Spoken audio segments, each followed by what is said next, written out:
Welcome to China in Focus. I'm Tiffany Meyer. Our top story, President Trump promising America will never fall to communism. He made the comments right before Independence Day. America is never going to be communist in any way, shape, form. Air shipments from Asia tumble. The U.S. recently canceled its tax-free exemption for low-value packages from China. In an exclusive interview with the Epoch Times, Eric Trump explains America's economic edge over China. China's a, $24 trillion economy. We're at, almost 30. The difference with China is they've got 5 times the amount of people. So our productivity is not only greater, but it's greater in terms of a productivity per person. It's like 5x in America. A comic book prediction is hurting Japan's tourism industry. Some airlines have even canceled flights because of a sharp drop in passenger numbers.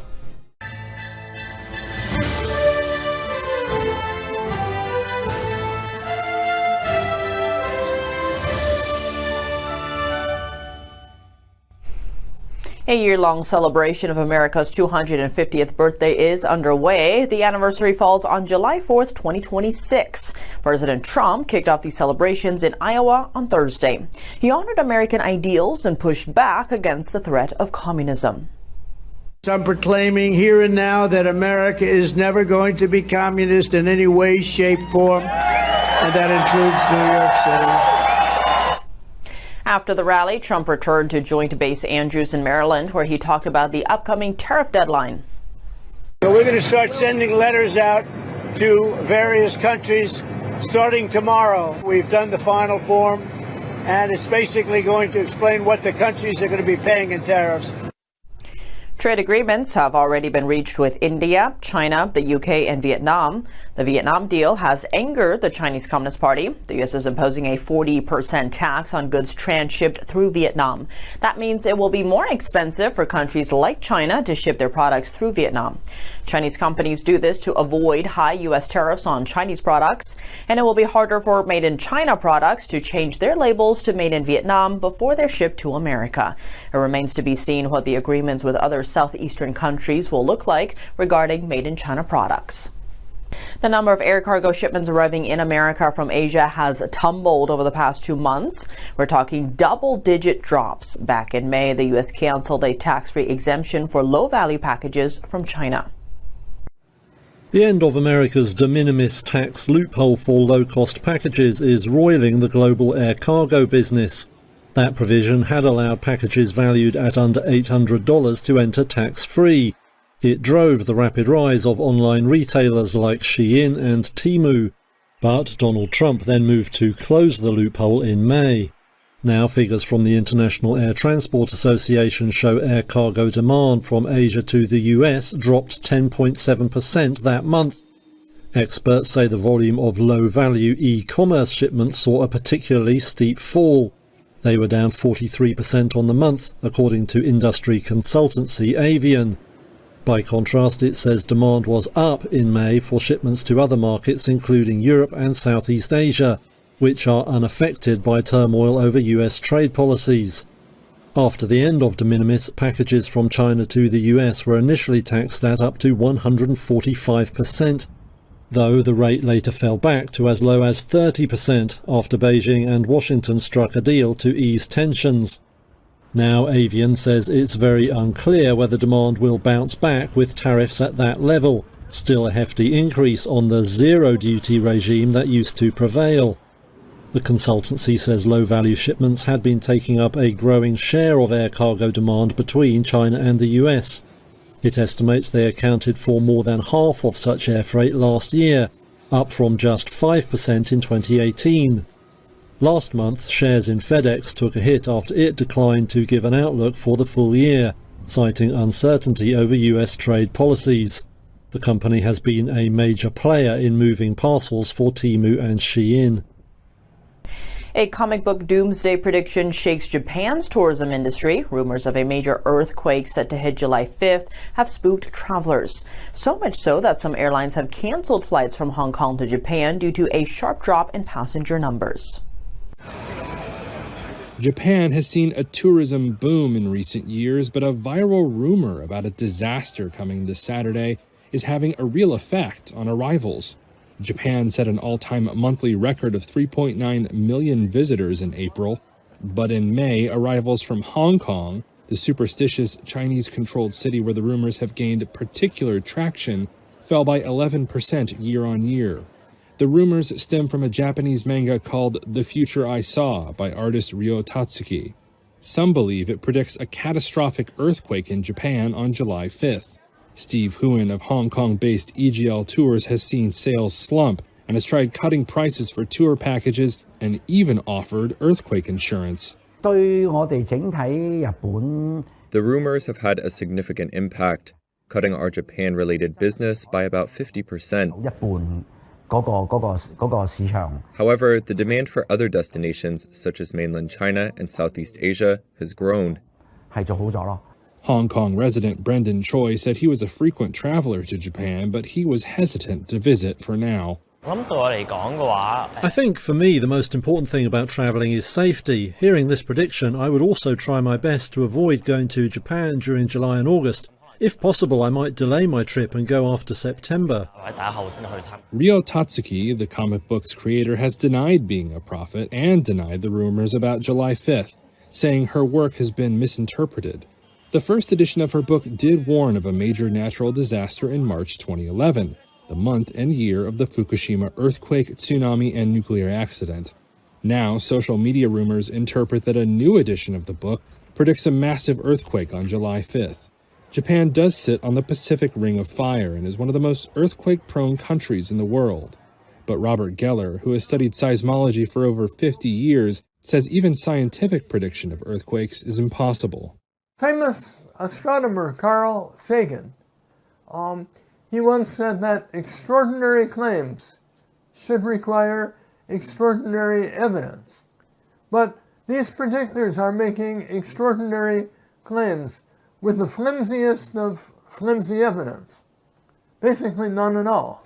Meanwhile, at the Tokyo landmark of Asakusa, the scene was like any other day. Flocks of tourists streaming through its gates to browse stalls and see the shrine. But some Reuters spoke to still had the rumors on their minds, even those from beyond Hong Kong. Seattle visitor Serena Peng had initially tried to talk her husband out of their trip. I first heard about it from my wife, and then I watched some YouTube videos and did some research. She was very concerned. If it happens, it happens. So I'm not super about right now, but I was before. It's been 5 years since China imposed the national security law on Hong Kong, silencing public dissent except voices loyal to Beijing.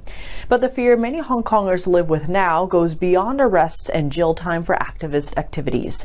It's the chilling uncertainty creeping into everyday life. Here's the story.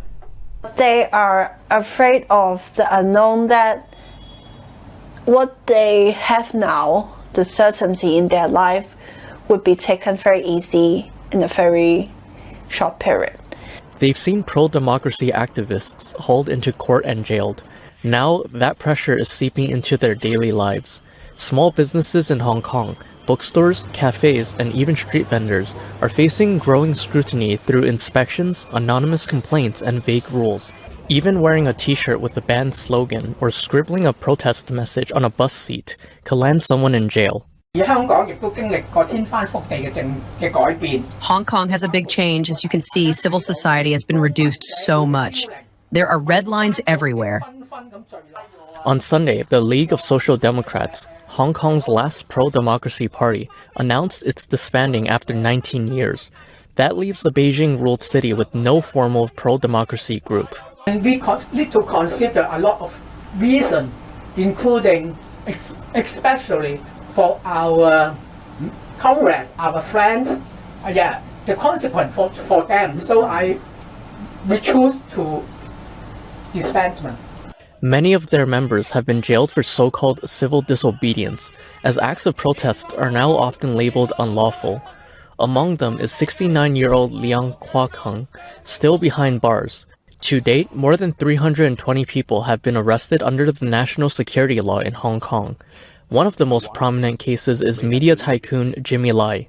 His imprisonment has drawn global attention.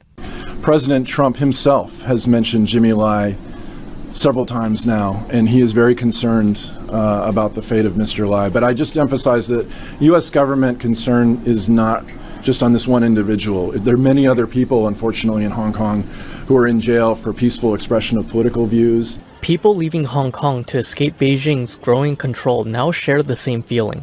The buffer between the city and the mainland is gone. That is, the special rights, freedoms, and autonomy Hong Kong was promised after the 1997 handover from British to Chinese rule has disappeared. Critics say Beijing is tearing down that promise. Security experts warn Britain is not putting Chinese agents and potential spies under enough scrutiny.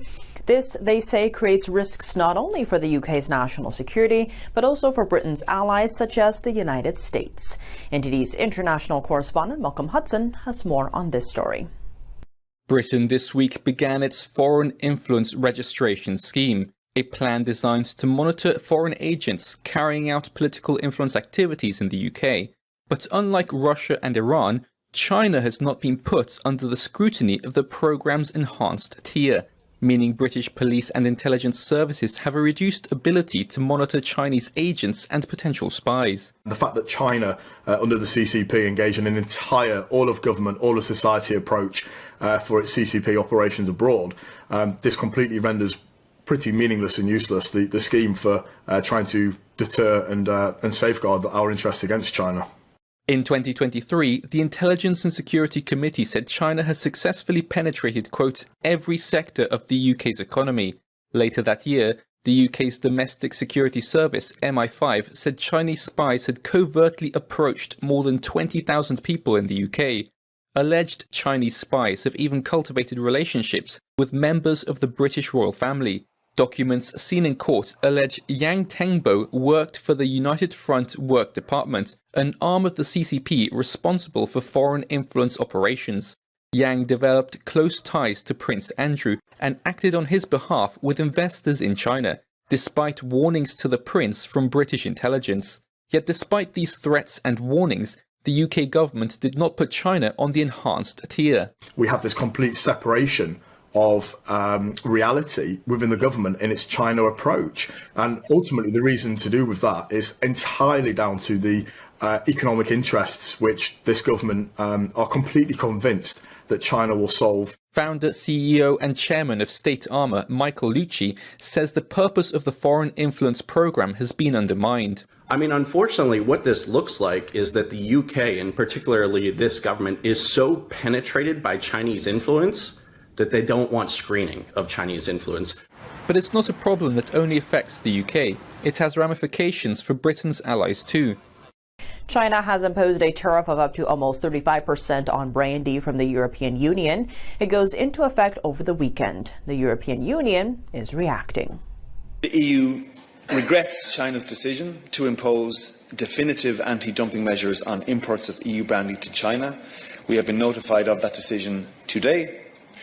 The Commission has followed this investigation very closely from the beginning. Our view all along has been unchanging and very firm. We believe that China's measures are unfair. We believe they are unjustified. We believe they are inconsistent with the applicable international rules and are thus unfounded. And some companies that made minimum price commitments will be spared from the higher tariff rate. The ruling follows an investigation into European brandy, most of it cognac from France, first launched last year. French cognac makers have complained they are collateral damage in a broader trade fight between Brussels and Beijing over import tariffs imposed on China. Those were for Chinese-made electric vehicles. A decision-making body for the French cognac industry says monthly cognac exports to China have already fallen by 70% due to the ongoing trade disputes. That's all for today's China in Focus. I'm Tiffany Meyer. If you have any feedback on the show or have something you'd like to see us cover, send us an email at chinainfocus@ntd.com. We'd love to hear from you.